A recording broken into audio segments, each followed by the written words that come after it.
तो guys welcome back again in Foobi engineers.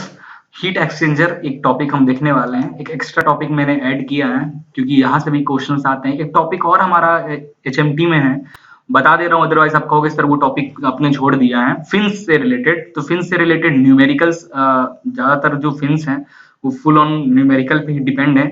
और यहाँ पे एसएससी जेई जूनियर इंजीनियरिंग की आप तैयारी कर रहे हो, छोटे मोटे कॉम्पिटेटिव एग्जाम की तैयारी आप कर रहे हो, तो वहां पे ऐसे न्यूमेरिकल क्वेश्चंस नहीं बनते हैं और इसलिए वो हमारे सिलेबस में भी नहीं है। ओके, तो हीट एक्सचेंजर एक जो है काफी क्वेश्चंस यहाँ से बनते हैं, तो ये टॉपिक भी आपको पढ़ा रहा हूँ। गाइस एक चीज याद रखना, मैं आपको एचएमटी में वही टॉपिक्स को कवर करा रहा हूँ, उसी चैप्टर को कवर करा रहा हूँ जो आज से 10 से 20 साल के बीच में जहां से क्वेश्चंस बनते हैं, उसी टॉपिक को जनरली मैं आपको कवर करा रहा हूँ। बाय लक, बाय डिफॉल्ट, गलती से अगर क्या पता इस साल अगर फिर से क्वेश्चन आ जाए तो ये समझेंगे हमारा ये बैड लक है। क्लियर है? क्योंकि आज से 10 से 15 साल आज तक कभी भी फिन से क्वेश्चंस नहीं आए हैं, इसलिए वो टॉपिक नहीं कवर करें। और जो मैं सीरीज बना रहा हूँ गाइस, सीरीज में विश्वास रखना, ऐसे कोई क्वेश्चंस आपको नहीं मिलेंगे जो टॉपिक में नहीं पढ़ा। हर टॉपिक से आपको क्वेश्चंस मिलेंगे, उसके अलावा हटकर एक भी क्वेश्चन आप उठा लो 10-20 साल का पेपर आपको नहीं मिलने वाला है। ओके गाइस, तो चलिए स्टार्ट करते हैं। हीट एक्सचेंजर चैप्टर 3 में हम हीट एक्सचेंजर पढ़ेंगे और चैप्टर 4 में हम रेडिएशन पढ़ेंगे और हीट एक्सचेंजर हमारा एचएमटी भी यहाँ पे हो जाएगा खत्म। उसके बाद हम 40 से 50 के आसपास न्यूमेरिकल लगाएंगे खूब सारे, और देखेंगे कि हम जो भी टॉपिक मैं आपको पढ़ाया हूँ उसी में से क्वेश्चंस बनते हैं। तो हीट एक्सचेंजर क्या होता है? हीट एक्सचेंजर एक तरीके का डिवाइस है या इक्विपमेंट है which transfer the energy from hot fluid to cold fluid with maximum rate and minimum investment and running cost. ऐसे मशीन्स को, मतलब क्या है कि फॉर एग्जांपल हमारा रेफ्रिजरेटर हो गया, ठीक है, रेफ्रिजरेटर हो गया, कंडेंसर हो गया, ये सब क्या है? ये सब हमारा हीट एक्सचेंजर ही तो है। रेफ्रिजरेटर के अंदर भी हमारा कंडेंसर हो गया, हीट एक्सचेंजर हो गया। अपने ऑटोमोबाइल में क्या बोलते हैं उसको, रीजनरेटर हो गया, रीजनरेटर हो गया, है ना। और रेडिएटर, यस रेडिएटर, रेडिएटर, ये सब क्या है? ये सब हीट एक्सचेंज ही तो करता है गाइस। ठीक है, तो अब ये सब जो डिवाइस है, अब जाहिर सी बात है उस डिवाइस में वर्क करने के लिए हमको पावर भी देना पड़ता है। तो हीट एक्सचेंजर वो डिवाइस है जो कि हॉट फ्लूइड का जो भी टेम्परेचर है उसको कोल्ड फ्लूइड में ट्रांसफर कर देता है at minimum investment and at minimum running cost पे। ऐसे डिवाइसेस को हम हीट एक्सचेंजर कहते हैं। ठीक है, तो जनरली हम जानते हैं एनर्जी जो होता है, एनर्जी जो होता है हमेशा हायर जोन से लोअर जोन की ओर मूव करता है। क्लियर है? अब हमारा एक डिवाइस है, मान लो ये डिवाइस है, इस डिवाइस में खूब सारे ऐसे पाइप्स लगे हुए हैं। ठीक है, ये खूब सारे ये ऐसे छोटे छोटे पाइप्स लगे हुए हैं। इस पाइप में हमारा हॉट फ्लूइड मूव कर रहा है। ठीक है, इस पाइप में हमारा हॉट फ्लूइड, कोई भी फ्लूइड मूव कर रहा है और इसके आसपास जो भी एयर से आप with the help of air करो या यहाँ पे कोई और लिक्विड आप लगा दो जिसका टेम्परेचर कम हो, तो उसको हम लोग बोलते हैं कोल्ड लिक्विड। ठीक है, तो क्या होगा, जो गर्म यहाँ से जो एंटर हो, ये इनपुट होगा, ये इनपुट होगा। फॉर एग्जांपल यहाँ पे जो लिक्विड अंदर जा रहा है इस डिवाइस के अंदर, उसका टेम्परेचर 80 डिग्री सेल्सियस है और ये कोल्ड लिक्विड इसके आसपास है, उसका टेम्परेचर मान लो 30 डिग्री सेल्सियस है। तो जो बाहर टेम्परेचर निकलेगा इतना ट्रेवल करने के बाद विद डिस्टेंस दिस एल, इस पे भी डिपेंड करता है कि भाई इसका लेंथ कितना है। लेंथ जब ट्रेवल करने के बाद जब निकलेगा तो हो सकता है उसका टेम्परेचर कितना आसपास 35 डिग्री के आसपास बाहर निकले। तो क्या हुआ, हीट एक्सचेंज हुआ ना। 80 डिग्री का गर्म पानी आप डाले, ठंडा होकर 35 में निकला, तो हीट एक्सचेंज हुआ ना, हायर से लोअर में एनर्जी ट्रांसफर हो गई, है ना। तो ऐसे डिवाइसेस को हम लोग हीट एक्सचेंजर कहते हैं। ओके, अब बहुत टाइप का हीट एक्सचेंजर होता है। जैसे हीट एक्सचेंजर हमारा डिपेंड करता है कि किस तरीके का, मतलब नेचर ऑफ हीट एक्सचेंजर कैसा है। Nature nature of heat exchanger, ठीक है, दो टाइप का हमारा होता है। एक डायरेक्ट कांटेक्ट होता है, direct contact heat exchanger. Direct contact heat exchanger में क्या क्या करते हैं, हॉट लिक्विड को डायरेक्टली हम कोल्ड लिक्विड से मिला देते हैं। ठीक है, डायरेक्टली हम इसको मिला देते हैं। ठीक है, जैसे आप नहाने के लिए गर्म पानी लेते हो फिर उसमें ठंडा पानी मिक्स करते हो ना, ऐसे को हम, ताकि आपका टेम्परेचर मेंटेन हो जाए, ऐसे को हम direct contact heat exchanging process कहते हैं। ठीक है। और दूसरा होता है इनडायरेक्ट। इनडायरेक्ट जैसे इनडायरेक्ट का ये एग्जांपल, ठीक है। इसमें जो फ्लूइड है और जो कोल्ड फ्लूइड है और जो हॉट फ्लूइड है वो आपस में टच नहीं है, उनके बीच में एक मेटल का पाइप जा रहा है, आपस में टच नहीं है फिर भी हीट एक्सचेंज हो रहा है, ऐसे को हम इनडायरेक्ट हीट एक्सचेंजर कहते हैं। ये जो हमारा नेचर ऑफ हीट एक्सचेंजर हो गया। उसके बाद डायरेक्शन ऑफ मोशन, फ्लूइड के डायरेक्शन के अकॉर्डिंग भी हमारा हीट एक्सचेंजर होता है, ठीक है। जैसे दूसरा टाइप का जो हीट एक्सचेंजर हम पढ़ने वाले हैं वो होता है, डिपेंड करता है डायरेक्शन ऑफ फ्लूइड, ठीक है, डायरेक्शन ऑफ फ्लूइड पे डिपेंड करता है। ओके, डायरेक्शन ऑफ फ्लूइड में सबसे पहला हम पढ़ने वाले हैं parallel flow. Parallel flow heat exchanger, ठीक है। Parallel flow heat exchanger, parallel flow heat exchanger में कैसे काम करता है? पैरेलल में क्या होता है, फॉर एग्जांपल ये आपकी हॉट फ्लूइड की रनिंग है, क्लियर है, और ये आपका हीट एक्सचेंजर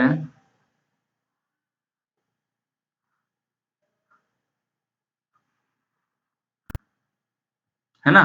तो यहाँ पे जो गर्म पानी है वो भी इस डायरेक्शन में जा रहा है, ठीक है। और जो इसके आसपास जो ये लिक्विड है इसका भी फ्लो इधर की ओर ही है, ठीक है। तो ऐसे को हम लोग बोलते हैं पैरेलल फ्लो। ओके। और counter flow, counter flow heat exchanger किस तरीके से होता है, गर्म पानी इस डायरेक्शन में मूव करेगा और जो आपका फ्लूइड होगा या ठंडा पानी या ठंडा फ्लूइड जो होगा अपोजिट डायरेक्शन में मूव करेगा, है ना। ऐसे को हम counter flow type heat exchanger कहते हैं। थर्ड हमारा होता है cross flow. Cross flow, cross flow type heat exchanger, ये कैसे काम करता है? मान लो ये खूब सारे मैंने बैफल्स लगा रखे हैं, ठीक है। ये और ये बैफल्स हो गया,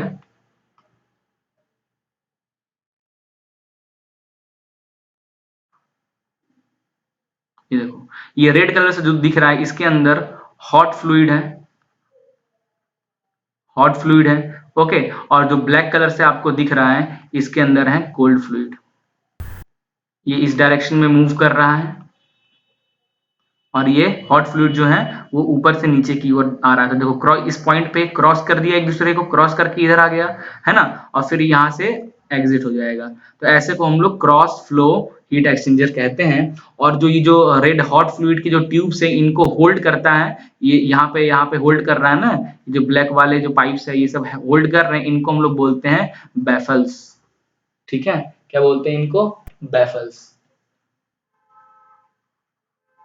जो इन सबको जो ये जो लाइन है कोल्ड फ्लूइड वाली लाइन है और हॉट फ्लूइड वाली लाइन है, इनको जो ज्वाइंट करके रखा है, आपस में टच करके रखा है, उनको हम लोग बोलते हैं बैफल्स, ठीक है। ये याद रखना, ये इससे क्वेश्चन हमारा बन जाता है। अब ध्यान देना, अब पैरेलल फ्लो की जब बात कर रहे हैं तो पैरेलल फ्लो में जो हमारा डायग्राम बनता है वो कुछ इस तरीके से बनता है, ठीक है। ओके, पैरेलल फ्लो में एक टेम्परेचर बताएगा, दूसरा हमारा, ओके, ध्यान से देखते रहना इसको कैसे काम करता है। पैरेलल फ्लो का टेम्परेचर T1 इस तरीके से, इस तरीके से T2, T1, T2 हॉट का, और इसको लिखते हैं TC1, इसको लिखते हैं TC2, और इसको लिखा जाता है TH2, TH1, ठीक है। तो क्या हो रहा है गाइस, हॉट फ्लूइड है ना, हॉट फ्लूइड का टेम्परेचर पहले ज्यादा था, हॉट फ्लूइड का टेम्परेचर ज्यादा था, और फिर जब वो आउट पे निकला, यहाँ पे आउट पॉइंट पे निकला तो उसका टेम्परेचर कम हो गया, तो ये इसलिए ये लाइन नीचे कर्व होते होते इस तरीके से कर्व होते होते कम हो गई टेम्परेचर, TH2 हो गया, हॉट फ्लूइड का टेम्परेचर TH1 से TH2 हो गया। बट जो ठंडा पानी आ रहा था शुरुआत में तो टेम्परेचर कम था ना, तो ये जो टेम्परेचर का लाइन है, एक्सिस है, तो टेम्परेचर पहले कम था कोल्ड फ्लूइड का, और जैसे कांटेक्ट में आया, यहाँ से घुसा और यहाँ पे जो निकलेगा, जाहिर सी बात है उसका हीट एक्सचेंज, गरम गरम जो फ्लूइड है उसकी हीट अपने अंदर ले लेगा तो टेम्परेचर तो बढ़ेगा आउट पे, तो इसलिए देखो इसका बढ़ता हुआ कर्व जो है इस तरीके से जाएगा, TC2। तो पैरेलल फ्लो में इस तरीके से होता है, ठीक है। अब काउंटर फ्लो का यहाँ पे बना के बताता हूँ आपको, काउंटर फ्लो का देखिए,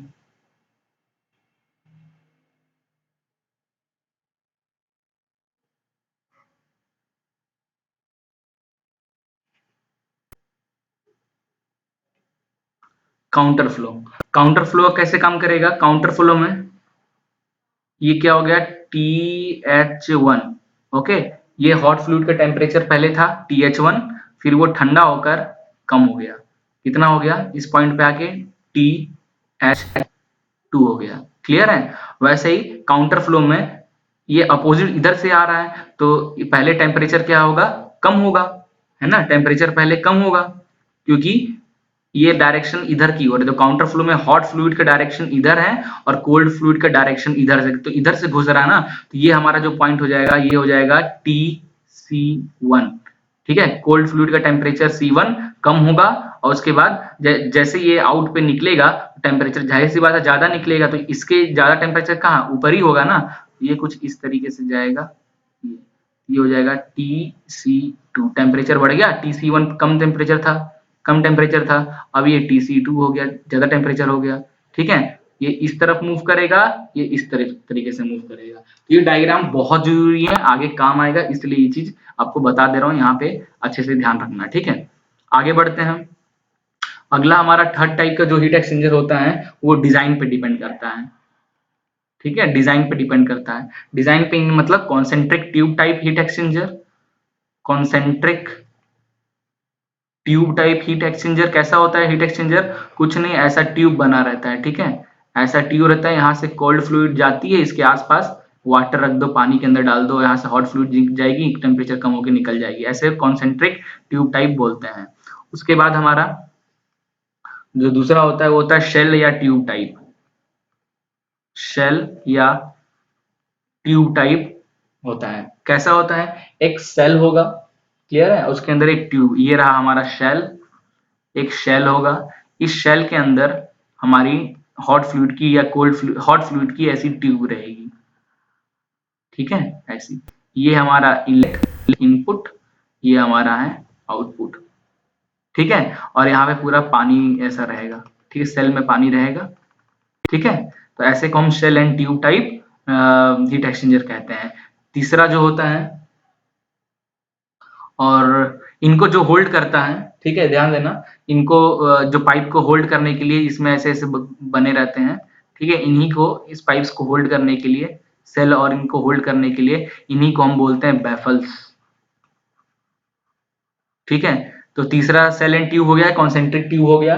तीसरा होता है multi shell, multi shell and tube, multi shell and tube type. इसमें कैसा होता है, देखो,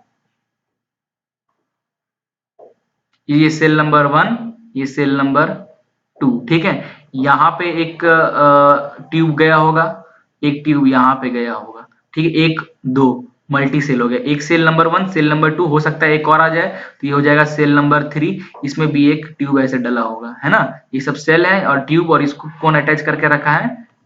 बेफल्स लॉक करके रखे हैं। क्लियर है? और जो ट्यूब है, ट्यूब के अंदर क्या होगा?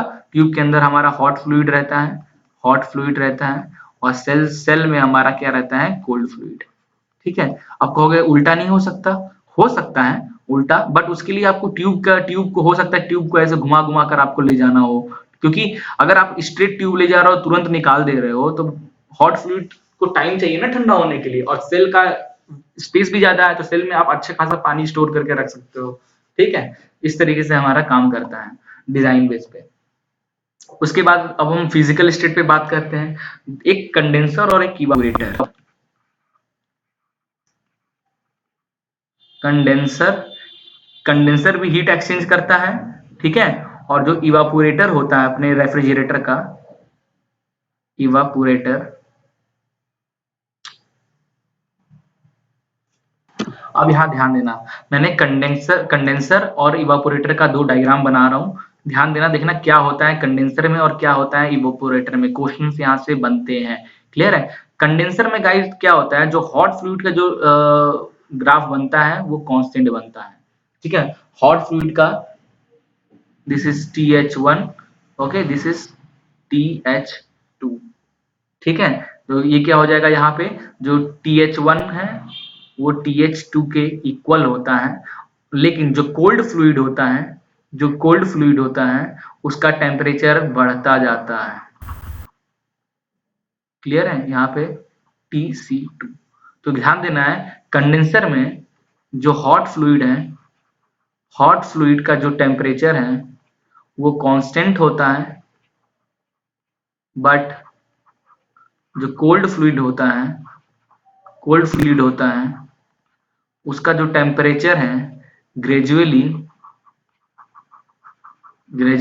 इंक्रीज करता जाता है, ठीक है, कंडेंसर में। और इवापोरेटर में इसकी का अपोजिट, इवापोरेटर में जो क्या होता है, कोल्ड फ्लूइड का जो टेम्परेचर होता है वो कांस्टेंट होता है, Tc1 और Tc2 कांस्टेंट होता है, और जो हॉट फ्लूइड का जो टेम्परेचर है वो ग्रेजुअली क्या होता है, डिक्रीज होता रहता है, ठीक है। TH2 TH1 क्या होता है यहाँ पे, जो कोल्ड फ्लूइड होता है, कोल्ड फ्लूइड उसका टेम्परेचर जो है वो कांस्टेंट होता है, बट जो हॉट फ्लूइड है उसका जो टेम्परेचर है वो ग्रेजुअली डिक्रीज करता जाता है।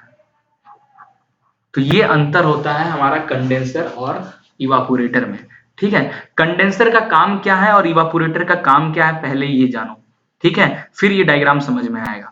देखो इवापोरेटर में क्या होता है, कोल्ड फ्लूइड को हम भेजते हैं, एक कांस्टेंट टेम्परेचर वाले कोल्ड फ्लूइड को हम इवापोरेटर से गुजारते हैं, और उस इवापोरेटर के अंदर जो भी बॉडीज होती है उसकी टेम्परेचर क्या होती है, धीरे धीरे कम होने लगती है, क्योंकि हॉट जो फ्रूट आप इवापोरेटर में जो फ्रीजर में फूड्स वगैरह रखते हो वो पहले तो एक नॉर्मल टेम्परेचर पर रखते हो, फिर ठंडा हो जाता है ना। ठंडा क्यों होता है, क्योंकि उसके अंदर जो गर्म वाली जो एनर्जी है वो निकल रही है, उसको कौन ले रहा है, कोल्ड फ्लूइड उसको अपने अंदर लेता जा रहा है ना, कोल्ड फ्लूइड ले रहा है, और काफी ज्यादा अमाउंट में कोल्ड फ्लूइड रहता है, इससे जो कोल्ड फ्लूइड की टेम्परेचर है वो कांस्टेंट रहेगा। जाहिर सी बात है वैसे रहता नहीं है, कुछ वो चेंजेस होता ही है, बस एज कंपेयर टू जो इनका जो डिक्रीज का रेट है उसके अकॉर्डिंग कोल्ड टेम्परेचर जो होता है, मतलब आपकी फ्लूइड का टेम्परेचर उसका थोड़ा सा बहुत ज्यादा होता है, ठीक है। इसके कारण जो हॉट फ्लूइड है और जो आपका जो फूड है वो तेजी से ठंडा होता है, मतलब उसका टेम्परेचर गिरता जा रहा है, गिरता जा रहा है, और TH2 टेम्परेचर हो गया फूड का, है ना। बट जो कोल्ड लिक्विड घुसा कांस्टेंट टेम्परेचर TC1 टेम्परेचर पे घुसा और TC2 पे निकला, जनरली ऐसा होता नहीं है, बट थियोरेटिकल हम इस चीजों को ऐसे बोलते हैं इवापोरेटर में, ओके। और कंडेंसर में क्या होता है, कंडेंसर में क्या होता है, जो फ्लूइड निकलता है, ठीक है, जो गर्म फ्लूइड निकलता है वो गर्म फ्लूइड ऐसा रहेगा, और गर्म फ्लूइड कंडेंसर में क्या होता है, गर्म फ्लूइड पहले से जाता रहता है, ठीक है, उसमें हम ठंडा पानी ऐसे डालते हैं और ठंडा पानी को ऐसे निकालते हैं, ठंडा पानी ऐसे निकालते हैं। तो ठंडा पानी डालने से क्या होता है कंडेंसर में, जो हॉट फ्लूइड से पानी का क्या करेगा, अपने अंदर हीट लेगा, और इसलिए हीट लेने से उसका टेम्परेचर बढ़ता है, कोल्ड फ्लूइड का टेम्परेचर बढ़ता हुआ दिखता है, बट एट TH1 और TH2 हॉट फ्लूइड का जो टेम्परेचर है वो कांस्टेंट रहता है, थियोरेटिकल साइकिल है ये, अगर आप रियल देखोगे तो चेंजेस ही रहेंगे, क्लियर है। तो कंडेंसर और इवापोरेटर का डायग्राम कुछ इस तरीके से बनेगा, ये आपको ध्यान रखना है। आगे चलते हैं, now parameter of heat exchanger. देखो एक तरह ये हमारा इसके अंदर क्या हो रहा है, हॉट फ्लूइड मूव कर रहा है, ठीक है, और इसके अंदर हमारा कोल्ड फ्लूइड मूव कर रहा है, मान लिए हम दोनों पैरेलल फ्लो है, ठीक है, एक ही डायरेक्शन में फ्लो हो रहा है, पैरेलल फ्लो है। यहाँ पे जो टेम्परेचर था TH1 था, और यहाँ आउटलेट में जो टेम्परेचर होगा TH2 होगा, वैसे ही कोल्ड का भी ये होगा TC1 टेम्परेचर, और यहाँ पे जो होगा वो कितना होगा, TC2 होगा, क्लियर है। और ऐसे ही ओके। तो यहाँ पे दो डायग्राम मैंने बनाया है, दो डायग्राम अभी समझाने के लिए आपको बनाया हूं। देखो एक तो हमारा ये पैरेलल फ्लो का डायग्राम है, पैरेलल फ्लो का, और ये जो है हमारा है ये है काउंटर फ्लो का, क्लियर है। ये है, हम इसमें है हमारा हॉट फ्लूइड इस चैम्बर में है, और इस चैम्बर में हमारा कोल्ड फ्लूइड है। तो देखो यहाँ पे जो इनपुट, ये हमारा इनपुट है, यहाँ पे टेम्परेचर हॉट फ्लूइड का TH1 था, और आउटपुट पे टेम्परेचर TH2 हो गया, ठीक है, टेम्परेचर कम हो गया। और कोल्ड फ्लूइड का क्या टेम्परेचर, कोल्ड फ्लूइड भी इधर से घुसा, कम टेम्परेचर था कोल्ड फ्लूइड का, और जब निकलेगा तो ज्यादा निकलेगा। तो इन दोनों का जो डिफरेंस है इनको हम लोग बोलते हैं θ1, और इन दोनों का जो डिफरेंस है इनको कहते हैं θ2, ओके। तो देयरफॉर θ1 की वैल्यू क्या हो जाएगी, इनमें से टेम्परेचर किसका ज्यादा होगा, जाहिर सी बात है हॉट फ्लूइड का ज्यादा होगा, तो TH1 माइनस TC1, ठीक है, और थीटा 2 की वैल्यू क्या हो जाएगी, थीटा 2 की वैल्यू क्या हो जाएगी, इनमें से ज्यादा किसका टेम्परेचर होगा, टीसी थीटा 2 की वैल्यू दैट इज, ये पुराना वाला जो डायग्राम देखो उस डायग्राम देख के समझो पहले, ठीक है। ये देखो पैरेलल फ्लो की बात कर रहे हैं ना, पैरेलल फ्लो अपन कहाँ पढ़े थे, ये रहा पैरेलल पढ़े थे। पैरेलल फ्लो में देखो TH1 और TC1, टेम्परेचर इसका ज्यादा है क्योंकि टेम्परेचर ऊपर की ओर इंक्रीज होता जा रहा है, तो दिस माइनस दिस। उसी तरह यहाँ पे देखिए TH2 बड़ा है कि TC2 बड़ा है, यहाँ भी TH2 ही बड़ा है क्योंकि टेम्परेचर ऊपर की ओर इंक्रीज हो रहा है, TH2 माइनस TC2 हो जाएगा, ठीक है। तो ये कंफ्यूज मत हो जाना, TH2 माइनस TC2, ये मत सोच लेना कि भाई यहाँ पे ठंडा लिक्विड घुस रहा है तो यहाँ पे गर्म हो, इतना भी ज्यादा गर्म नहीं होगा कि भाई इसके टेम्परेचर से पार हो कर दे, ठीक है, ये नहीं होगा, ये पैरेलल फ्लो के केस में, ठीक है। बट अगर हम काउंटर फ्लो के केस में देखें तो थीटा 1 की जो वैल्यू हो जाएगी काउंटर फ्लो में, यहां से क्या घुस रहा है, दिस इज TH1 और क्या बाहर निकलेगा TH2, बट यहां से घुसा यहां से निकला, बट कोल्ड फ्लूइड की बात करें तो यहां से घुस रहा है, तो ये जो होगा वो क्या होगा TC1 होगा, और ये क्या होगा, ये होगा TC2 होगा। इन दोनों के डिफरेंस को हम क्या बोलेंगे, थीटा 1, इन दोनों के डिफरेंस को क्या बोलेंगे हम, थीटा 2। तो यहाँ पे थीटा 1 की वैल्यू क्या हो जाएगी, यहाँ पे थीटा 1 की वैल्यू हो जाएगी TH1 माइनस TC2, और यहाँ पे थीटा 2 की वैल्यू क्या हो जाएगी, that is TH2 minus TC1, ठीक है। ये किसके लिए है, काउंटर फ्लो के लिए, तो ये ध्यान देना है, कंफ्यूज नहीं होना है। TH1 घुस रहा है TH2 निकल रहा है, TC1 घुस रहा है TC2 निकल रहा है, और पैरेलल में TH1 घुस रहा है TC1 घुस रहा है, TH2 बाहर निकल रहा है TC2 बाहर निकल रहा है, ओके। तो ये चीज आपको ध्यान रखना है। तो अब देखिए अब कितना हीट ट्रांसफर हो रहा है, heat transfer Q, heat transfer, clear है। यहाँ पे हॉट फ्लूइड से कोल्ड फ्लूइड में हीट ट्रांसफर हो रहा है ना, तो हीट ट्रांसफर कितना हो जाएगा, mass flow rate of fluid और hot fluid, specific heat at constant pressure of hot fluid upon TH1 minus TH2 hot fluid के लिए। वैसे ही हीट ट्रांसफर फॉर कितना कोल्ड फ्लूइड में कितना हीट ट्रांसफर हो रहा है, दैट इज MC CPC, क्या हो जाएगा, किसका TC1 ज्यादा होगा TC2 ज्यादा होगा, जाहिर सी बात है TC2 ज्यादा होगा, TC2 अपॉन TC1, क्लियर है। तो hot fluid and cold fluid के लिए हीट ट्रांसफर का फॉर्मूला और बना दिया, तो ये दोनों फॉर्मूला आपको माइंड में रखना है। अपन तो थर्मोडायनेमिक्स में पढ़े थे ना MC डेल T, वही तो है हीट ट्रांसफर का, Q की value Q, MC del T, MC del T, ठीक है, ये हो गया। तो टोटल हीट ट्रांसफर का जो फॉर्मूला बनता है वो बनता है Q is equal to U A theta M, ये बहुत इंपॉर्टेंट फॉर्मूला है, क्लियर है। तो टोटल हीट ट्रांसफर कितना हुआ, सॉलिड से लिक्विड, हॉट से कोल्ड या कोल्ड से हॉट, इसको ध्यान में रखने के लिए ये Q is equal to U A theta M, where जो U है वो क्या होता है हमारा ओवरऑल हीट ट्रांसफर, क्लियर है। ओवरऑल हीट ट्रांसफर, ए क्या है हमारा टोटल सरफेस एरिया, और हमारा थीटा क्या है, थीटा एम क्या है, थीटा एन को हम लोग कहते हैं logarithmic, LMTD, logarithmic mean temperature difference, ठीक है। तो ये फॉर्मूला माइंड में रखना है, अपन इसको स्टार मार्क कर लेते हैं, आगे काम आने वाला है ये फॉर्मूला, क्लियर है। अब हम ये तो निकाल लिए टोटल हीट ट्रांसफर, पहले तो हमने देखा हॉट फ्लूइड में हीट ट्रांसफर कितना होता है, कोल्ड फ्लूइड में कितना होता है, और टोटल हीट ट्रांसफर का formula that is Q is equal to U A theta M, okay.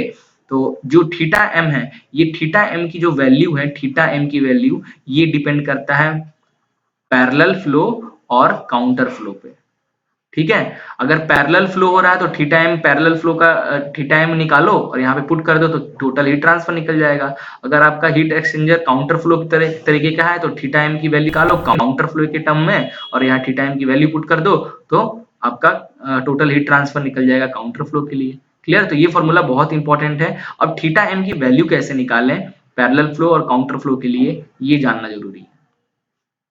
तो यहाँ पे गाइज मैं डेरिवेशन बताने नहीं जा रहा हूँ आपको, क्योंकि डेरिवेशन अगर आपको देखना है तो आपको डेरिवेशन से कोई लेना देना नहीं है, बहुत छोटी सी वैल्यू है और जनरली ये याद हो जाती है, क्लियर है। तो थीटा एम की वैल्यू पैरेलल फ्लो में देखना है आपको, तो फॉर्मूला हमारा बनता है फॉर पैरेलल फ्लो के लिए, दैट इज क्या हो जाएगा, theta 2 minus theta 1 upon ln theta 2 upon theta 1। Clear है? तो ये हमारा फॉर्मूला किसके लिए है, ये फॉर्मूला है हमारा पैरेलल फ्लो के लिए। क्लियर है? और LMTD मतलब फॉर काउंटर फ्लो के लिए देखा जाए, काउंटर फ्लो के लिए देखोगे आप, काउंटर फ्लो के लिए जो थीटा m की जो वैल्यू आती है, काउंटर फ्लो के लिए जो थीटा m की वैल्यू आएगी opposite, theta 1 minus theta 2 upon ln theta 1 upon theta 2। Okay, तो ये दो आपको फॉर्मूला याद रखना है। कहां से निकला डेरिवेशन, अगर आपको ये जानना है तो मैं HMT का हमारा एक प्लेलिस्ट आप जाकर चेक करो, HMT का प्लेलिस्ट चेक करो और उसमें हीट एक्सचेंजर वाला चैप्टर पढ़ो, और उसमें एक LMTD नाम से ये आप सर्च कर लो, LMTD for parallel flow bye 4B engineers, तो आपको वीडियो मिल जाएगा, अच्छा खासा बड़ा वीडियो मिलेगा, पूरी डेरिवेशन बताई गई है। डेरिवेशन इसलिए नहीं बता रहा हूँ गाइस कि इतना बड़ा डेरिवेशन है और सॉल्यूशन निकला इतना छोटा सा। क्लियर? थोड़ा सा बड़ा सोल्यूशन होता तो याद करने के लिए बताता, बट ये तो ऐसे ही याद हो जाएगा। थीटा 1 और थीटा 2 की वैल्यू क्या होगी, तो थीटा 1 थीटा 2 की वैल्यू अभी जस्ट मैंने आपको बताया पैरेलल फ्लो के लिए, पैरेलल फ्लो के लिए थीटा 1 थीटा 2 की वैल्यू ये हो जाती है हमारी। क्लियर है? और काउंटर फ्लो के लिए थीटा 1 थीटा 2 की वैल्यू हमारी हो जाएगी दिस। ठीक है, ये आपको पुट कर देना है। तो देयरफॉर तो यहाँ पे टोटल हीट Q की value, total heat transfer in parallel flow में कितना हो जाएगा, U A theta m, formula था ना, तो थीटा m की जगह पे हम रख देंगे theta 2 minus theta 1 upon ln theta 2 upon theta 1। Clear है? तो ये आपका बन गया total heat transfer for parallel flow. ठीक है, और काउंटर फ्लो के लिए कितना आ जाएगा, U A theta 1 minus theta 2 upon ln theta 1 upon theta 2। Clear है? ये किसके लिए, काउंटर फ्लो के लिए, total heat transfer for counter flow. ठीक है, ये दो फॉर्मूला। तो आपको याद क्या करना है जनरली, कि टोटल हीट ट्रांसफर का formula Q is equal to U A theta m होता है। Theta m counter parallel flow के लिए दिस एंड काउंटर फ्लो के लिए दिस, ये दो याद कर लो बस। छोटा सा न्यूमेरिकल एक कराऊंगा आपको, इसी टॉपिक पे बनता है, आपकी वैल्यू निकाल देनी है। ठीक है, आगे बढ़ते हैं। एक चीज यहाँ पे और ध्यान देने वाली बात है, वो आप नोट कर लो। ठीक है, जो थीटा m की जो वैल्यू है, theta m for counter flow की जो वैल्यू होती है वो हमेशा theta m of parallel flow से ज्यादा होती है। ठीक है, थीटा m क्या है, थीटा m है logarithmic mean trans temperature difference. तो थीटा m की काउंटर फ्लो की थीटा m की वैल्यू जो है ज्यादा होती है आपकी पैरेलल फ्लो के थीटा m से। एक चीज आपको ये माइंड में रखना है, इसका भी जब आप डेरिवेशन करोगे ना, उसी में वैल्यू पुट करोगे तो ये चीज निकल आता है, जरूरत नहीं है डेरिवेशन का। ये कुछ टर्म्स हैं आपको माइंड में रखना है, बस याद रखना है इसको।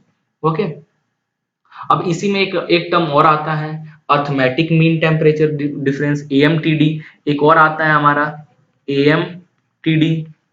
ठीक है, तो AMTD arithmetic mean of arithmetic mean transfer difference, तो कुछ नहीं, इसको हम थीटा A से दिखाते हैं। इसका जो फॉर्मूला बनता है that is theta 1 plus theta 2 upon 2, both parallel and counter flow दोनों के लिए। क्लियर है? एक चीज ये आपको रखना है, मीन है ना टेम्परेचर डिफरेंस। ओके, अब एक क्वेश्चन कभी कभी ये भी बन जाता है गाइस कि कब हमें AMTD की वैल्यू चाहिए, क्योंकि जब हीट ट्रांसफर का फॉर्मूला हम जानते हैं, total heat transfer formula UA theta m, नहीं थीटा m या A कुछ भी हो सकता है ना। तो कब हम थीटा m की वैल्यू पुट करेंगे, कब हम थीटा A की वैल्यू पुट करेंगे, ये कैसे पता चलेगा। थीटा m की वैल्यू अगर आपको पुट करना है तो जो थीटा 1 और थीटा 2 की जो वैल्यू है उन दोनों को जब आप डिवाइड करोगे और उसकी वैल्यू 1.7 से ज्यादा आएगा, तब आप यहाँ पे थीटा m यूज करना। ओके, और थीटा 1 अपॉन थीटा 2 की वैल्यू 1.7 से कम आता है तो आप क्या यूज करोगे, अर्थमेटिक AMTD की वैल्यू, और जिससे हमारा टोटल हीट ट्रांसफर का फॉर्मूला बन जाएगा UA थीटा A। क्लियर है? ये भी एक कॉन्सेप्ट है, इसको भी माइंड में रख के चलना है। ओके, अब हम देखने वाले हैं overall heat transfer. Overall heat transfer, अभी जो हमने फॉर्मूला देखा था टोटल हीट ट्रांसफर का, that is Q is equal to UA theta M या थीटा A। इसमें जो U था उसी को तो हम लोग कहते हैं कि ओवरऑल हीट ट्रांसफर कोफिशिएंट, उसी को तो कहते हैं ओवरऑल हीट ट्रांसफर कोफिशिएंट। तो ये भी अलग अलग के लिए अलग अलग होता है। अलग अलग के लिए मतलब प्लेन वाल की बात किया जाए, अगर वाल प्लेन है, ठीक है, प्लेन वाल की बात किया जाए तो प्लेन वाल ये है, ये हमारा प्लेन वाल है, ये हम इधर भी हमारा एटमॉस्फेयर है, इधर भी हमारा एटमॉस्फेयर है, तो ये कुछ इस तरीके से हमारा मूव करेगा, है ना। This is temperature TA, this is temperature TB, this is TH1, this is TH2। ये जो एयर है, ये जो एयर मूव कर रहा है इसके पास में से, इसकी हीट ट्रांसफर कोफिशिएंट H1 है, इधर हीट ट्रांसफर कोफिशिएंट H2 है। ये सॉलिड है तो इसकी हीट ट्रांसफर कोफिशिएंट ना होकर इसकी K होगी, थर्मल कंडक्टिविटी होगा इसका। हम चैप्टर 1 में कंडक्टेंस और कन्वेक्शन में हमने ये सब चीजें पढ़ा। तो प्लेन वॉल के लिए जो ओवरऑल हीट ट्रांसफर कोफिशिएंट होता है वो होता है 1/U is equal to 1/HI plus L/K plus 1/HO। HI और HO क्या है? ये है इधर का जो है हमारा H इनर, और इसको हम लोग बोल रहे हैं H outer, H1 H2 HI HO। ठीक है, तो हमारा प्लेन वॉल के लिए ओवरऑल हीट ट्रांसफर कोफिशिएंट की जो U की जो वैल्यू है आप यहां से निकालोगे, और यहां से निकालने के बाद U की वैल्यू यहाँ पुट करोगे, थीटा M की वैल्यू पुट करोगे, एरिया पुट करोगे, तब जाकर आपका Q की वैल्यू निकलेगा। ओके, तो ये आपको फॉर्मूला याद रखना है एक। और दूसरा, हम लोग बात प्लेन वाल का देख लिए, अब हम सर्कुलर वाल के लिए देखते हैं। सर्कुलर वॉल के लिए देखते हैं, सर्कुलर वॉल। ये ज्यादा कुछ दिक्कत नहीं है गाइस, ये क्या है, कन्वेक्शन में हम लोग थर्मल हीट थर्मल रेजिस्टेंस पढ़े था, थर्मल रेजिस्टेंस फॉर कंडक्टेंस में L/Ka होता है, ठीक है, और थर्मल रेजिस्टेंस फॉर कन्वेक्शन के लिए क्या होता है 1/Ha।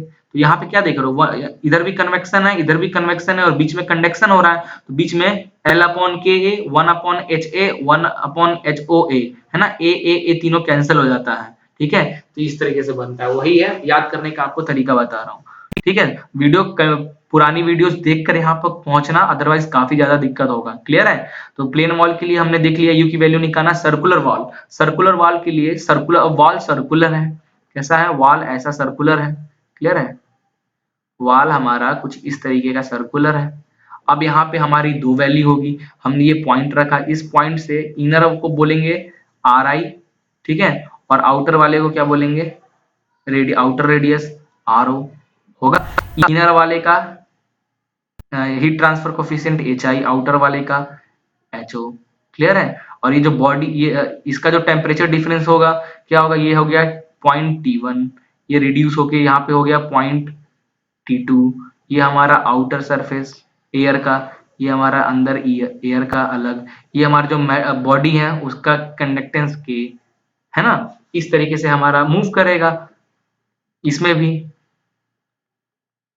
तो जो इसमें जो हीट ट्रांसफर होगा कुछ इस तरीके से, हीट डिस्ट्रीब्यूशन डायग्राम देखो, तो हीट ट्रांसफर डिस्ट्रीब्यूशन डायग्राम कुछ इस तरीके से होगा,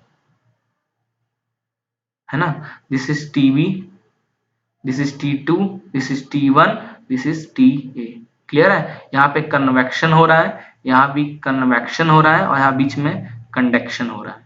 क्लियर है? तो सर्कुलर वाल के लिए 1/UI, क्योंकि इंटीरियर के लिए अलग होगा ओवरऑल कोफिशिएंट और आउटर के लिए अलग होगा, इसलिए 1/UI which is equal to 1/HI plus RI/K ln RO/RI plus RI/RO into 1/HO। Clear है? ये हो जाएगा, और 1/UO क्या हो जाएगा, overall heat transfer coefficient for outer surface के लिए क्या हो जाएगा, 1/HO plus RO/K ln RO/RI plus RO/RI into 1/HI। ठीक है, तो ये आपको याद करना पड़ेगा। डेरिवेशन से ये निकलता है बट जरूरत नहीं है। क्या है, सिंपल है, 1/UI इंटरनल के लिए क्या हो जाएगा, इंटरनल के लिए 1/HI इंटरनल के लिए निकाल रहे हैं तो HI हमारा इंटरनल के लिए होगा। RI/K इंटरनल के लिए निकाल रहे हैं तो RI/K, आउटर के लिए निकालेंगे तो RO/K हो जाएगा। ln RO/RI ये तो सेम है, प्लस इंटरनल के लिए निकाल रहे हैं तो RI/RO हो जाएगा।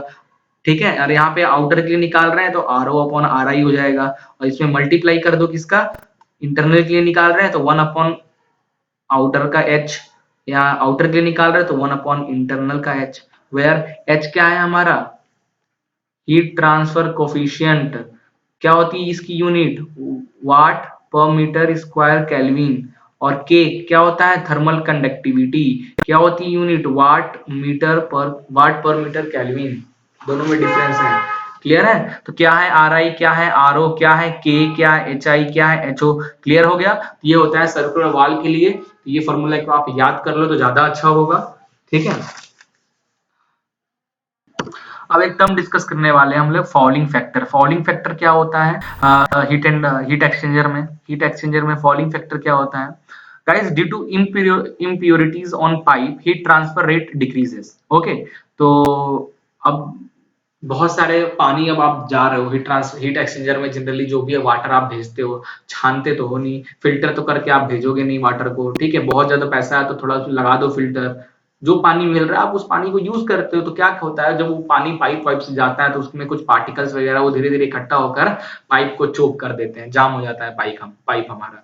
तो उसके कारण हमारा हीट ट्रांसफर डिक्रीज होने लगता है। कभी कभी क्या होता है, वो पार्टिकल्स जाते हैं अंदर, और जो पाइप के साइड वाला जो पार्ट है, पाइप का जो, मान लो हमारा की पाइप है, पाइप के साइड में जाकर ऐसे इकट्ठा होने लगते हैं अंदर जाकर, इससे हमारा हीट ट्रांसफर रेट कम होने लगता है। क्लियर है, तो ये सब चीजें होने लगती हैं। तो क्या क्या टाइप्स ऑफ, किस किस टाइप के हमारे फॉलिंग फैक्टर होते हैं। पहला जो फॉलिंग होता है, सॉलिड पार्टिकल्स। ठीक है, सॉलिड पार्टिकल्स जो जाते हैं जाकर इकट्ठा हो जाते हैं वो। दूसरा स्केलिंग, स्केलिंग क्या होता है, ऐसे ही जाकर इकट्ठा हो जाना, छोटे छोटे पार्टिकल्स जाकर इकट्ठा हो जाना। केमिकल फॉलिंग, केमिकल फॉलिंग ये क्या कैसे होता है, केमिकल फॉलिंग, जो मेटल है, मेटल का रिएक्शन हो जाता है, आपके जो भी पानी जा रहा है, मान लो कुछ है कि जिसके कारण रिएक्शन हो गया, उसके कारण क्या होता है, अंदर से कोरोजन स्टार्ट होने लगता है, और कोरोजन होने के कारण एक लेयर, कोरोजिव लेयर बन जाता है, उसके कारण भी हीट ट्रांसफर रेट कोफिशिएंट जो होता है इसके लिए हो जाता है। चौथा, हम biological biological falling, biological falling मतलब एल्गे, एल्गे वगैरह जो जाकर जम जाना, काई वगैरह जाकर जम जाना। ठीक है, ये सब कारण से ये सब होता है। तो कैसे सॉलिड पार्टिकल्स अगर गाइस अगर आपके में आ जाता है तो इसको ठीक करने के लिए एक ही है कि आप पानी को फिल्टर करके भेजो। ठीक है, अगर इस फॉलिंग फैक्टर से बचना है, स्केलिंग से बचना है, तो स्केलिंग अगर हो जा रहा है तो कुछ नहीं, आपको हॉट वाटर से उसको क्लीन करना होगा, हॉट वाटर से आपको क्लीन होगा। केमिकल फॉलिंग अगर होता है तो आपको, केमिकल फॉलिंग से बचाना चाहते हो तो आपको एक पाइप के अंदर कोई आपको इंसुलेशन करना हो। इंसुलेशन मतलब इलेक्ट्रोप्लेटिंग करनी होगी। ठीक है, इलेक्ट्रोप्लेटिंग करनी होगी ऐसी मटेरियल की जिसपे कोरोजन रिएक्शन वगैरह नहीं होता है, मतलब एल्यूमिनियम का कर दो, चाहे जिंक का कर दो, चाहे क्रोमियम का कर दो, है ना, इस तरीके से। केमिकल फॉलिंग हो गया, chemical fouling. Biological fouling, algae वैल्गे से बचाना है तो क्लोरीन से क्लोरीन वाले जो पानी से इसको धो डालो, या फिर इसको गर्म पानी से, हॉट वाटर से इसको क्लीन करो, तो बायोलॉजिकल फॉलिंग नहीं होगा। तो ये सब कुछ हमारे फॉलिंग फैक्टर होते हैं, और इसी फॉलिंग फैक्टर को हम लोग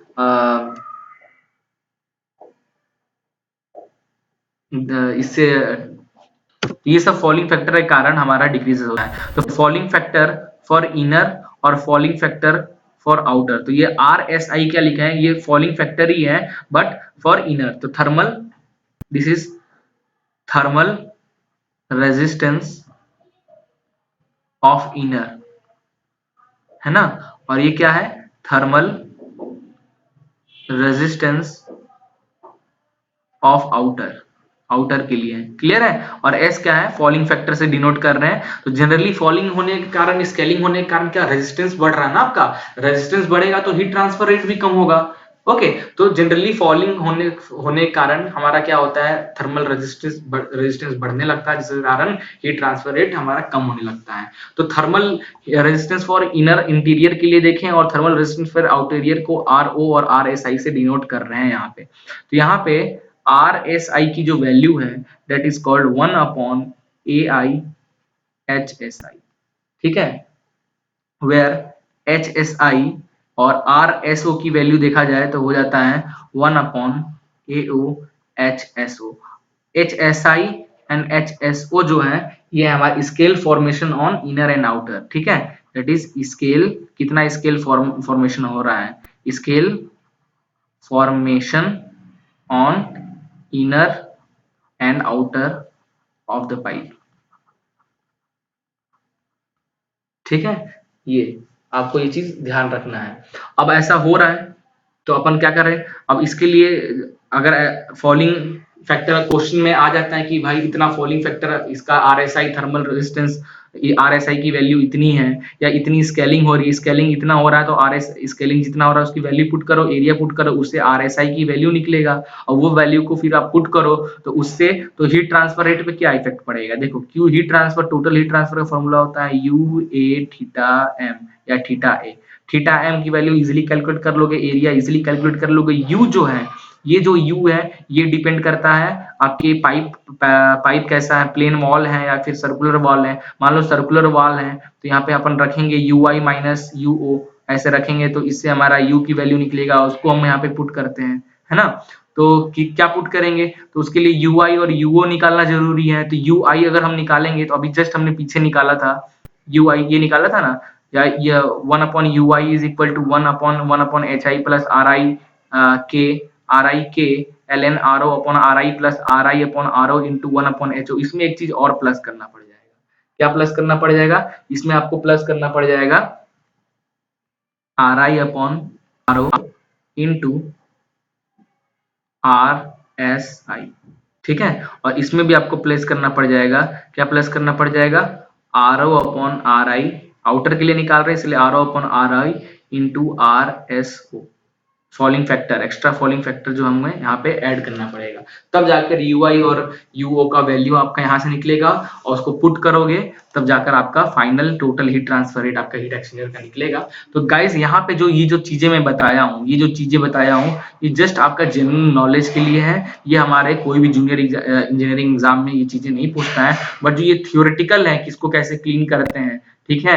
बायोलॉजी फॉलिंग कितने टाइप, किस टाइप का फॉलिंग होता है, उसको कैसे हटाते हैं, ये सब चीजें आपको पता होना चाहिए। क्या होता है फॉलिंग फैक्टर, ये आपको पता होना चाहिए, ठीक है। नाउ हीट कैपेसिटी रेट, अगला हम पढ़ने वाले हैं हीट कैपेसिटी रेट, जिसको CH फॉर हॉट फ्लूइड के लिए लिखते हैं और CC फॉर कोल्ड फ्लूइड के लिए लिखते हैं, ठीक है।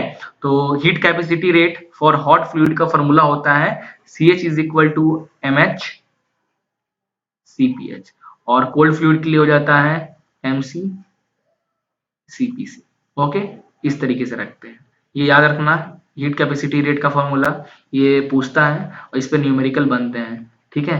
कैपेसिटी रेशियो की बात किया जाए तो कैपेसिटी रेशियो क्या, यही हीट कैपेसिटी जो रेट है ना, जो कोल्ड फ्लूइड और हॉट फ्लूइड और कोल्ड फ्लूइड का, इन्हीं का रेशियो, ठीक है। तो C, इसको C से डिनोट करते हैं कैपेसिटी रेशियो को, और इसका होता है C is equal to C maximum upon C minimum. Clear है। अब ये C मैक्सिमम और C मिनिमम क्या है भाई, अगर CH CC से ज्यादा है, ये CH की वैल्यू और ये C की, ठीक है, CH CC से ज्यादा है तो फॉर्मूला जो बनेगा कैपेसिटी रेशियो का वो क्या बन जाएगा, CH अपॉन CC। क्लियर है। और अगर CC जो है वो CH से ज्यादा है तो कैपेसिटी रेशियो का फॉर्मूला बन जाएगा हमारा CC अपॉन CH। क्लियर है? तो कैपेसिटी रेशियो आपको माइंड में रखना है। एक आता है हमारा करेक्शन फैक्टर, क्लियर है? Correction factor of multipass. Correction factor, तो करेक्शन ये इंपॉर्टेंट नहीं है अब, लेकिन बना रहा हूँ वीडियो हीट ट्रांसफर पे, सोचा ये चीज बता दूं। करेक्शन फैक्टर, करेक्शन फैक्टर क्या होता है? एक्स्ट्रा एक टर्म है। अगर करेक्शन फैक्टर आप ऐड करते हो हीट ट्रांसफर किसी हीट एक्सचेंजर में, तो उसके लिए ही टोटल हीट ट्रांसफर कोफिशिएंट का फॉर्मूला बन जाता है यू ए। करेक्शन फैक्टर को हम लिखते हैं एफ से थीटा एम। ये एक्स्ट्रा एफ क्या है? ऐड हो जाता है करेक्शन फैक्टर में। क्लियर है? ओके, और ये हो गया हमारा। इसके बाद अब अपन डिस्कस करने वाले हैं हीट एक्सचेंजर एफिशिएंसी। ठीक है, ये इंपॉर्टेंट टर्म है। हीट एक्सचेंजर एफिशिएंसी के बारे में देखेंगे। हीट एक्सचेंजर एफिशिएंसी,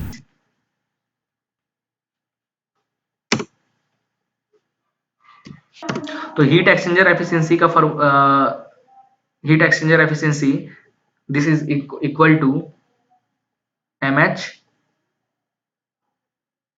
सी P H T H one minus T H two upon C minimum T H one minus T C one. Clear है? तो किसी भी हीट एक्सचेंजर की अगर एफिशिएंसी निकालना हो आपको, तो कुछ नहीं, आपको ये सारे वैल्यू निकाल कर यहाँ पे पुट कर देना है, तो आपकी हीट एक्सचेंजर की एफिशिएंसी निकल आएगी। क्लियर है? एम एच क्या है? किस मास से, किस रेट से, किस मास ऑफ फ्लो रेट से आपका फ्लूइड मूव कर रहा है। सीपीएच क्या है? हॉट फ्लूइड की constant specific heat at constant pressure पे हॉट फ्लूइड की। ठीक है? TH1 हॉट फ्लूइड का temperature at input, TH2 hot fluid का टेम्परेचर एट आउटपुट पे।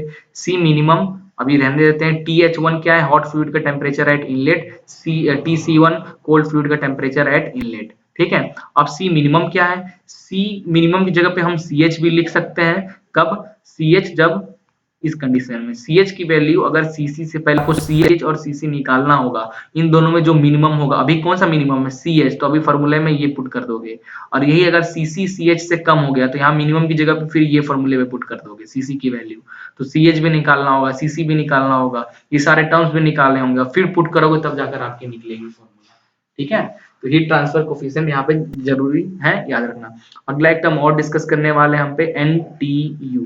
NTU क्या होता है? NTU, इसको हम लोग नंबर ऑफ ट्रांसफर यूनिट कहते हैं। This is number of transfer unit. ठीक, कभी कभी बोल देता है कि भाई ये हीट एक्सचेंजर डिवाइस है, इसका ये सब वैल्यू है, NTU निकाल के बताओ। तो उसके लिए आपको फॉर्मूला पता होना चाहिए। तो NTU का फॉर्मूला हो जाता है overall heat transfer coefficient U A upon C minimum. Clear है? अब सी मिनिमम क्या है? इनमें से जो CH और CC की वैल्यू निकाल लो, जो कम होगा वो यहाँ पे रख देना है, सी मिनिमम। क्लियर है? और CH और CC क्या, अभी हम लोग जस्ट पीछे निकाले थे ना, ये देखो, CH का ये फॉर्मूला, CC का ये फॉर्मूला। क्लियर है? तो निकाल कर यहाँ पे पुट कर दोगे तो आपका NTU निकल जाएगा। लेकिन गाइज यहाँ पे प्रॉब्लम एक ये है कि पैरेलल फ्लो के लिए और काउंटर फ्लो के लिए अलग अलग फॉर्मूला होता है NTU का। ठीक है? अगर पैरेलल टाइप हीट एक्सचेंजर है और वहां पे NTU की वैल्यू निकालनी है, तो उसका फॉर्मूला आपका बन जाएगा 1 माइनस ई का पावर माइनस NTU 1 प्लस सी। ये आपको याद नहीं करना है, जस्ट बेसिक नॉलेज के लिए मैं आपको बता दे रहा हूं, ताकि कोई टॉपिक ऐसा ना हो कि छूट जाए। ठीक है? ये आपको जो चीज नहीं पढ़ना है वो मैं बता दूंगा, तो NTU जो है वो चीजें आपको नहीं पढ़नी है। ठीक है? काउंटर फ्लो के लिए NTU का जो फॉर्मूला होता है वो होता है 1 माइनस ई का पावर माइनस NTU 1 माइनस सी अपॉन 1 माइनस सी ई का पावर NTU 1 माइनस सी। क्लियर है? पैरेलल फ्लो और काउंटर फ्लो के लिए फॉर्मूला होता है। और वेयर सी क्या है यहाँ पे? यहाँ पे सी की वैल्यू क्या है? सी की होता है हमारा सी मैक्सिमम अपॉन सी मिनिमम। अभी जस्ट पीछे पढ़े थे हम लोग, सी की कैपेसिटी रेशियो। सी क्या है? Capacity ratio. ठीक है? यहाँ पे वैल्यू पुट करोगे, उससे आप NTU इजिली निकाल सकते हो। ओके, एक स्पेशल केस होता है गाइस, वो जरूरी है पढ़ना। वो क्वेश्चन कभी कभी एनटीयू के स्पेशल केस से हमारा आ जाता है। क्या स्पेशल केस होता है? जो सी मैक्स की वैल्यू आप जब निकालते हो वो सी मिनिमम के कभी कभी इक्वल हो जाता है। ठीक है, मतलब सी की वैल्यू 1 हो जाएगी। ओके, तो यहाँ पे जो पैरेलल के लिए जो एनटीयू का इक्वेशन आएगा, दैट एनटीयू का सॉरी एनटीयू नहीं, एफिशिएंसी का जो फॉर्मूला आएगा 1/2 ई का पावर माइनस 2 NTU। क्लियर है? तो अगर सी मैक्स और सी मिनिमम का वैल्यू दोनों का इक्वल हो जाता है इन दैट केस, और आपका हीट एक्सचेंजर पैरेलल टाइप का है, ठीक है, तो उस केस में अगर एफिशिएंसी निकालना है तो आप डायरेक्ट इस फॉर्मूले से निकाल सकते हो अपने हीट एक्सचेंजर की एफिशिएंसी। और यही अगर काउंटर फ्लो है, ठीक है, काउंटर फ्लो में एफिशिएंसी सी की वैल्यू जब 1 पुट करोगे तो पूरा जीरो हो जाए, इनफाइनाइट मतलब इनडिटरमिनेट होगा, इनडिटरमिनेंट होगा। और इनडिटरमिनेंट होने के कारण यहाँ पे हम एक फॉर्मूला यूज करते हैं, दैट इज कौन सा रूल यूज करते हैं हम? Yes, L hospital rule. Maths में पढ़े होगे आप 9th-10th क्लास में, एल हॉस्पिटल रूल यूज करेंगे और उसकी हेल्प से जो काउंटर फ्लो की एफिशिएंसी निकलती है, that is NTU upon 1 plus NTU। ठीक है, इस तरीके से आप एफिशिएंसी डायरेक्ट निकाल सकते हो। कैसे? NTU निकाल, सबसे पहले NTU निकाल लो, तो जहां से NTU की वैल्यू निकालो, यू की वैल्यू कैलकुलेट कर लो, बता ही दिए कैसे कैलकुलेट करना है। सी मिनिमम की वैल्यू पुट करो, यहाँ से आपका NTU निकल जाएगा, और जब NTU निकल जाएगा और आपका सी मैक्स और सी मिनिमम की वैल्यू अगर 1 है तो बहुत इजीली तरीके से आप एफिशिएंसी निकाल सकते हैं अपनी हीट एक्सचेंजर का। डायरेक्ट वैल्यू पुट कीजिए, निकल जाएगा। काउंटर फ्लो में डायरेक्ट वैल्यू पुट कीजिए, निकल जाएगा। ये कुछ ट्रिक्स थे। ठीक है, तो यहाँ फाइनली हमारा ये काम पूरा का पूरा जो हीट एक्सचेंजर चैप्टर है यहाँ पे खत्म होता है।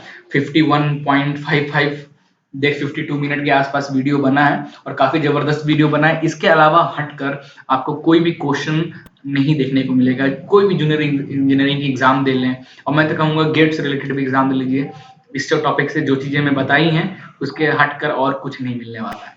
तो चलिए मिलते हैं हीट एंड मास ट्रांसफर के लास्ट चैप्टर में, दैट इज कॉल्ड रेडिएशन, और हमारा हीट एंड मास ट्रांसफर यहाँ पे हो जाएगा खत्म। चलिए मिलते हैं नेक्स्ट वीडियो में।